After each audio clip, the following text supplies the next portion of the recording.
Good morning, everybody. Good morning. Chad, do you want to start us off? And I'll take it on after you. Sure.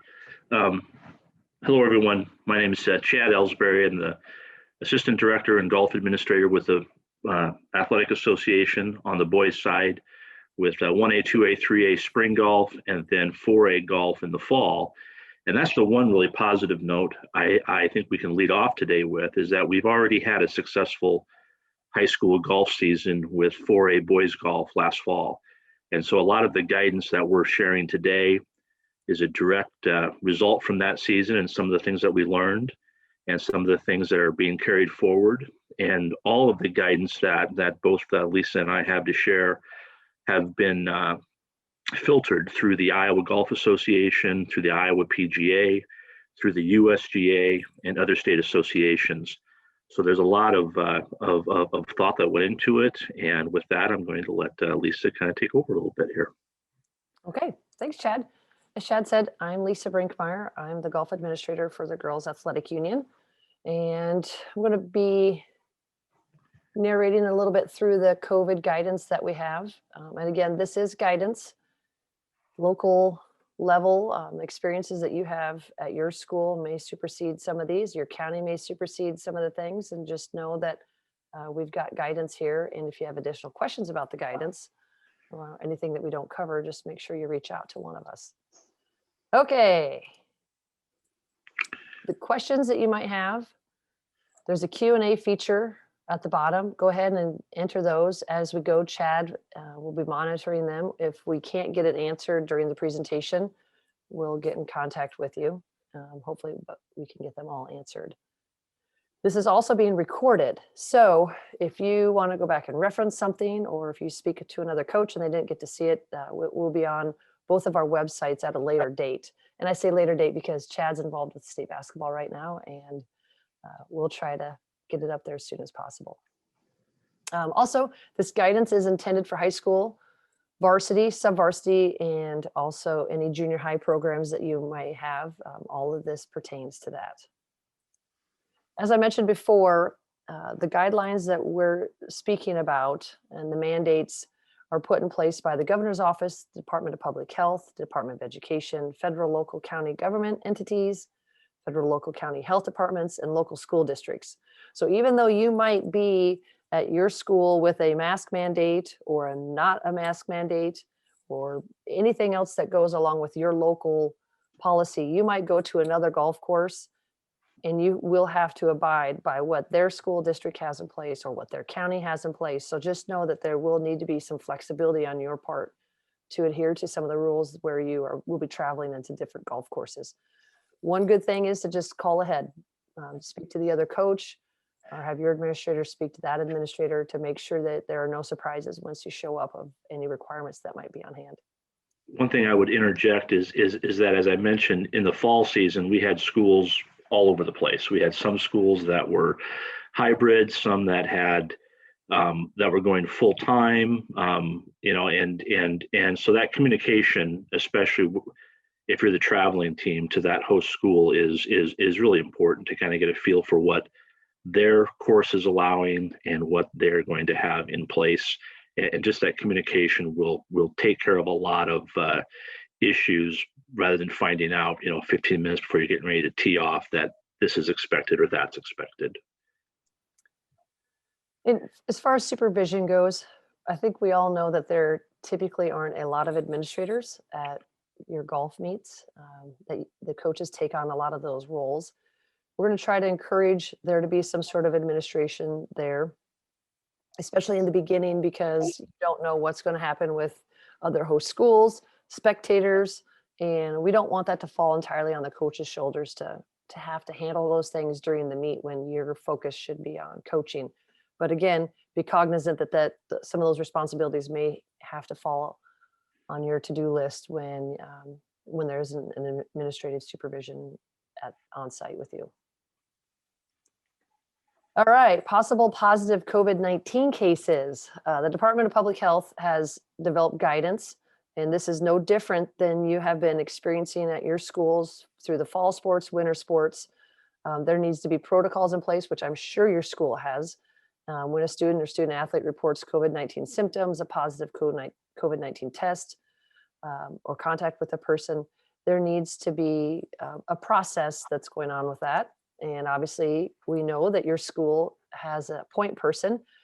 But what's important for you is for you to know that point person, because this might be the first sport that you're coaching of the year. And then also make sure your golfers know who that point person is, and discuss with your golfers the importance of self-monitoring. They need to make sure that they're honest. If they're not feeling well, we don't want them to show up for practice. We don't want them to show up for meets. It's okay if they don't feel well to not be there. This is very important for you to model that for them, so there isn't any guilt with if they do feel sick to still try to show up. Because And as we've seen with the other sports, it can take down a team. yeah, and I would just interject, especially for those coaches, this might be your first coaching experience, of this year, or maybe you're a non-teacher coach, so you haven't been in the school. The athletic directors, activity directors at your schools, they have a plan. They know the process. They've been living this for a year now. It was actually a year ago, boys state basketball, when everything with COVID kind of hit for us here in Iowa. And so your athletic directors, please lean on them. If there is a COVID case, whatnot, that all has to flow through local county health departments. It does not come through the association or the girls union. So please have that, conversation if you already haven't had with your athletic administrator. Yes, as Chad said, there is a communication plan in place. So just make sure that you know who that is, and also work with your kids to know that person as well. Schools should implement health screening for practices, meets similar to the methods used during summer, fall, and winter sports. Obviously, we're an outdoor sport, and that helps immensely when it comes to social distancing and some of the health risks that have gone along with COVID. But still, you do need to be cognizant of it, because I know that you're still practicing indoors, that when you're at a meet, you will go inside the clubhouse, and sometimes you have meets and meetings in there. So just be cognizant of your surroundings and the best health benefits for your kids, and have some practices in place. Self-screening, and like we talked about, reporting to the school representative is important. Have your kids take their temperature. If they're not feeling well, have them stay home, but make sure the kids take on some of the ownership of this responsibility. Some general considerations. Local rules, like we said, from community to community, things may change. So make sure that you know what those local rules are, and that they're clearly communicated to the participants in advance. And that's including your host. When you're hosting a meet, I know that people do a pretty good job of saying, here's how we're going to play threesomes or foursomes, and here's the format, whatever it's going to be. But this is also something that you need to communicate now with them, any sort of policies that are in place at your course. Again, social distancing of at least 6 feet should be maintained as much as possible. No hugging, shaking hands, high fives, fist bumps for support or encouragement. Also, those attending a pre-meet conference must maintain social distance of 3 to 6 feet. Face coverings are strongly encouraged to be worn by those at the pre-meet conference if indoors. Obviously, you're standing out on the number one tee box, going over the rules for the day. It's not as important to have face coverings, but if you could, keep them socially distanced rather than cramming them in a corner and giving them instruction at that point. One thing to add real quickly in terms of local rules, one of the nice things about golf is that the concept of local rule, that's not new in golf. It's been around for quite a long time, but during the era of COVID, it's taken on kind of a new meaning. And in the guidance that both the Girls Union and the association posted online, the very last page of it are the sample local rules. Those are essentially drawn straight from the USGA. So if you have an issue involving a course that doesn't want rakes used, that doesn't want flag sticks to be taken out, you can adopt that local rule for your course, communicate it to your competitors beforehand, and that's not an issue. The local rule concept within golf gives us that flexibility. And so that's really been very, very beneficial. If there's many things that are beneficial during COVID, that's been one of them, the concept of local rules in golf. And that is on our website, and Chad's, I think you had it in the golf section too, your spring Correct. COVID guidance. Yep. Okay, moving on. Hand sanitizing. Student athletes should be encouraged to frequently sanitize their hands before, during, and after practice and competition. Uh, have them hook a little hand sanitizer on their bag. And obviously, you're a great role model for them. So if they see you using it frequently, they will as well. Student athletes should have their own personal hand sanitizer. Individuals should especially sanitize before touching common equipment or other items. Obviously the common equipment would be a flagpole, as Chad was talking about, ball washer, any of those things. Just encourage them to do it. I know that I encourage my kids still after being in a pandemic for a year to make sure they sanitize their hands. So whatever you can do to help in that will essentially keep your team on the course. Equipment sanitizing. Any equipment that is shared by student athletes should be sanitized before and after practice, as well as before and after competition. Individuals should never share golf towels. Each individual should bring and use their own clean golf towel. So again, I know I don't wash my golf towel every time I golf. It's something that we can encourage our kids to do, especially if they're using those towels frequently, to make sure that they're clean before and after their rounds. Some considerations for coaches. Communicate the guidelines in a clear manner to students and parents. One of the things that we have found that through the whole year of COVID is that students do a pretty good job of following the guidelines. Parents, they need a lot more encouragement and direction. And some of that is just pure lack of communication. So please be, open with your parents, communicate with them clearly what is expected of them at meets and where they can stand, what they can do, the interaction they can have. Please, please, please communicate with them. Consider conducting workouts in pods of the same students, always training and rotating together in practice to ensure more limited exposure if someone develops an infection. Keep accurate records of those athletes and staff who attend each practice in case contact tracing is needed. Also, carts for coaches are at the discretion of the host course, and the local county guidelines will be in part there. We ask that no shuttles for players except with extreme weather delays. I know that coaches will sometimes have kids jump on, pack them in a cart, and then head out. So we're just asking that you use caution or just don't do it at all to keep those kids separated. Some considerations for students. Make them responsible for their own supplies, hand sanitizer, masks. Tell them to have a couple extra ones in their bag if they need it. Also, students should wear their own appropriate workout clothing. Don't share clothing. Don't have someone wear a golf shirt, take it off, share it with someone else who doesn't have their golf shirt packed with them or has a separate golf shirt or a pullover. Anything, just try to keep those appropriate workout clothing separate. Hand sanitizer, again, should be plentiful at all contests and practice. Athletes should communicate with their coaches if they're not feeling well. Again, let them be comfortable to talk to you about this. We don't want anybody to feel like they have to hide being sick because, again, it can bring down your team, and a 2-week break is not something that would be advantageous for anybody. Have the athletes bring their own labeled water bottle. Do not touch or handle supplies or equipment that isn't yours, which is tees, scorecards, pencils, or other items needed for play.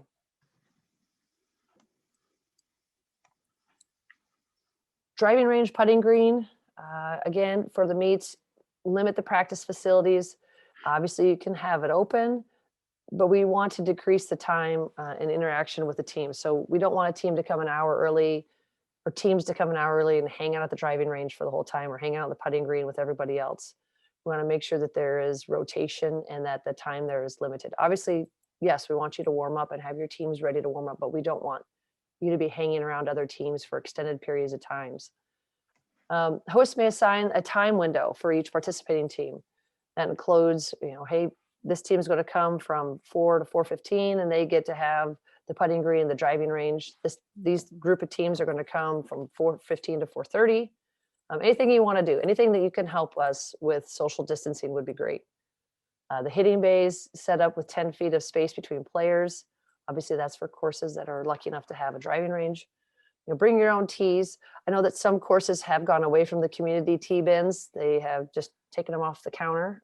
But again, just be cognizant of that if your players are using some of those areas. If possible, provide pool noodles or the PVC in practice green holes to prevent the ball from dropping in all the way to the cup. Work with the host club to space out the putting green holes. And then also the practice putting green may have limited number of players allowed. Again, it's just depending on what facilities you are options that your facility gives. You know, if you have a small putting green or multiple putting greens, whatever you can do to spread the kids out. Spectators, again, we have the policies in place. It's really important for you to communicate this to the parents because they aren't going to follow these if they don't know them. Make sure you have a spectator protocols implemented, following the CDC, local Department of Health guidelines regarding the size of gatherings and social distancing. Again, spectators should use 6 feet of social distancing. Obviously, families, like we've had throughout this entire year, families can stand together, but should be socially distanced from others. We are lucky that we're outside. This makes it a little easier for everybody to spread out. Masks are recommended for spectators when they're indoors.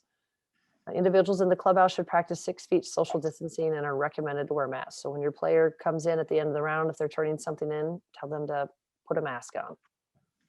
Carts for spectators, again, that's the host school or course. They'll have their protocol in place and a way to collect fees if they want to do it. Courses have been, actually golf courses are kind of the experts. They've been open and they've been running all through last spring. So they really will have what works best for their site. One thing I would interject, especially since it is the springtime and obviously rainy weather, sometimes severe weather will impact us in the spring golf season. Make sure you have a plan kind of in place in terms of letting spectators know that if there is, say, a rain delay, that the clubhouse is for players only, players and coaches only type of thing. Spectators need to return to their cars. That obviously is dependent upon your facility, the size of your facility, but make sure that's communicated up front, because the last thing you want is every spectator and every player and every coach trying to fit into a fairly small clubhouse during a weather delay. It's just not going to work, and it's going to cause some issues. So probably more than ever to have that kind of lightning weather delay plan. And it may mean that the kids and the coaches have to return back to their van for the delay and then come back. Or if it's going to be a lengthy delay, maybe they even have to leave the course and then plan to come back in 45 minutes or an hour if you can see on the radar that the weather is going to be moving through. But really have to communicate that kind of weather delay possibility ahead of time. And I'm just giving that from a situation we had in the fall with a golf course.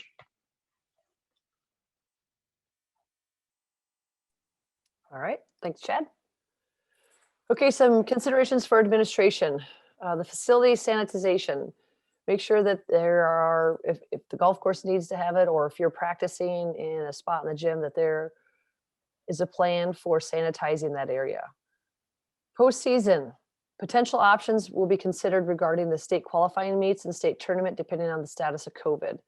So we just want to make sure that that things may change. They may lessen, restrictions may lessen, or they may get more stringent as we get closer to postseason. But just so you know that we'll be communicating that as we get closer of any changes. Locker rooms may be utilized. However, the Department of Public Health guidelines must be adhered to. Again, this is nothing new for you guys. The locker rooms have been used all year long, and so there are policies in place. Clubhouses are allowed to offer food and beverages. Limit outside food brought in by teams and spectators. That's just, again, to be eating around other people and open containers and that sort of thing. So just be cognizant of that. The DOE transportation guidelines should be followed when traveling as a team. And again, those are on our website under the COVID guidance. Administration should consider the number of teams participating in the meet and levels participating in the meet. So, one of the things, I'll use a volleyball example. There's several weekend tournaments that maybe have 8, 10, 12 teams there. This year, they decided a lot of schools scaled back and maybe had 4 teams there so they could space them out a little bit more. This is just kind of what your facility can accommodate. And again, we're a little different because we're outdoors, but just also please consider what you have there, how many levels you're playing, and then how many teams you have in the meet. Media. I know that you may not have a lot of media issues, and obviously it's outdoor again, so they can spread out, but it is important if you have a local person that spends time with your school and wants to interview some of your kids, just make sure that there's some parameters in place. Sometimes media don't know the protocol that we have. So if you could communicate with them and not put any of your golfers at risk, that make sure that there's some social distancing and that there's a procedure in place regarding interviews before, after practice, whatever it may be. Scoring options. Again, it says options. We want you to do what's best for your program. Scoring can be done and will be done on a paper scorecard. That's not a problem. And we've given a couple options. Chad, if you actually want to go over some of these, I know that you used them before. Sure. Sure. Obviously, scoring was one of the things that became kind of at the forefront in the fall season, because we were, at the height of COVID. Not that we're not still in the depths of COVID, but we were at the height of COVID in the fall season, and the idea of not touching anything or not touching other things. Option one is the players keep theirs and another score on the scorecard. All players verbally exchange scores at the next tee box, just as they should be doing when each hole is complete. And after the round, then basically you're serving as a marker for one other player, and the signatures are not required on the cards. And the scorecard is considered returned when the player verbally certifies the scores and places the scorecard in the official box or hands it to the official scorer at the scorer's table. Option two, and we used option two at several districts in the fall, and we used it at the state tournament, and it was quite effective. And that was that each player serves as a marker for all their players in the group. So if you have a foursome, I would keep my own score on the scorecard, but I'm keeping the other three players' score on that same scorecard. And then at the end of the round, we verbally go over those scores and agree with them. We also should have been obviously talking at the tee boxes, because we're keeping scores for everybody in the group. And then at the end of the round, they go over those scores with the official scorer. One unintended consequence, which was actually very positive, as we all know, sometimes there can be some scoring issues in the course of a round of golf. And sometimes when you just have one person serving as the marker, it can make it a little bit more difficult if you have two players who are in disagreement. Well, if you're serving as the marker for everybody in your group, now it becomes a group discussion. And it's a group discussion that's been taking place throughout the round, rather than just a two-person discussion. And at the end of the round, it becomes a group discussion.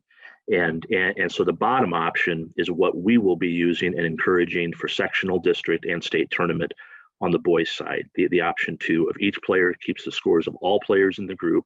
So each player serves as a marker for all players in that group. And then all players should obviously exchange scores on the tee box after each hole is complete. And then after the round in the scoring area, players certify their scores hole by hole verbally in the presence of all players in the group, and signatures are not required. And then once they either put it in the official scorers box or hand it to the official scorers table, then it is considered turned in, just as if they had signed it in previous years. And once again, either option is fine. We did find that having the players serve as a marker for everybody in the group, along with keeping their own score, was really beneficial, because once again, it really forced that communication throughout the round, rather than waiting until the very end if there happened to be a discrepancy or a dispute. In fact, it kind of took care of the discrepancies, because hole by hole, they were all keeping it. And just to clarify, I asked Chad about this, how do they turn their scores in at the end, and how are they being justified? And he said that when they're standing there as a group and someone's reading the scores off, they can all look at their card and follow along to make sure that that is accurate. So there are some checks and balances along. Yeah, I mean, the player who is keeping their own card, they read their score at the end to the scorekeeper. The other three players are there listening and verifying, and that is the attesting part to the score that was received. And we did that at the state tournament at Des Moines Golf and Country Club last fall, and it worked very, very effectively. And again, these are just options. We're trying to give you means to figure out your way through this. You might try one and it doesn't work very well, or you might want to use one for dual meet and a different one for a multi-team meet. So just work with it. Again, if you've got an option that we don't have listed here that has worked really well for you, let us know. I mean, we can share that through memos, and we're Yep. going to kind of work through this together. And again, we haven't had a golf season except for the fall golf, which has given us some really good experience. But as we all tread through this with the masses, we would love the feedback that you could give us. In closing, Chad, we're hopefully going to make that 8 o'clock mark. The webinar is recorded. We will have this on our websites. For the Girls Athletic Union, coaches, please continuously check the golf section that's listed under the Coaches and Administrators tab. So go to the Coaches and Administrators tab and then select the golf section under that. That's where I'll have memos, season information. We'll have this COVID information underneath there. The rules meeting is there. That'll be updated weekly. So there'll be stuff there for you to continuously check. If for some reason you aren't getting the mass emails that I'm sending out, it's because your athletic director hasn't updated your email address in the system. And that's where we pull our mass email directory from. So make sure you talk to your athletic director about that. One thing I will, we've got a couple questions that have filtered in here at the end. I'm just going to answer them to the whole group rather than type, because one of them is kind of a big one. We will post this PowerPoint along with the video as well, so that if you want to go back and review the PowerPoint, you could also do that. Once again, both the video and the PowerPoint will eventually be posted on our respective websites in the Gulf areas. And then once again, thank you for your time. If there's any questions here that we did not get answered, we will do that after the meeting. I think you got most of them answered. Yeah. In terms of the scorecards, if you're doing multiple, say you want to give every kid the scorecard because you want them to keep all players' scores. Well, one of them is going to be highlighted or circled, and that's the official scorecard. That's the one the player is keeping of themselves, and then everybody else is serving as their marker, and you're serving as a marker for everybody else in your group. So then when you go to the official scores table or tent or wherever it is, and you verbally verify those scores, then the scores that are written down on the highlighted card or the circled card or underlined card or checked card or magic marker card, those are that is the official card for that player. I hope that answers that question. Okay. Well, again, you can see our contact information for our websites there. Obviously, you can reach out to Chad or myself with your questions. We are readily available and excited to answer them because we didn't get this option last year. And so I think that hopefully the weather stays like this and we can get out on the course and get those kids back to golfing. Yeah, once again, we're excited about the spring season. I know some of you in Northern Iowa still have snow on the ground in some certain spots. Hopefully this little stretch of 60 and 70 degree weather will take care of that. And thank you for your time this morning. And Lisa and I are always available. For those that don't know, Lisa and I communicate pretty regularly. We try to stay on the same page with a lot of our stuff because we know many of you coaches are coaching both boys and girls. And so we're trying to make that a little bit easier by staying on the same page. And hopefully in the future, we can get even, can continue that into the future. So thank you, everybody. Thank you. Have a great day.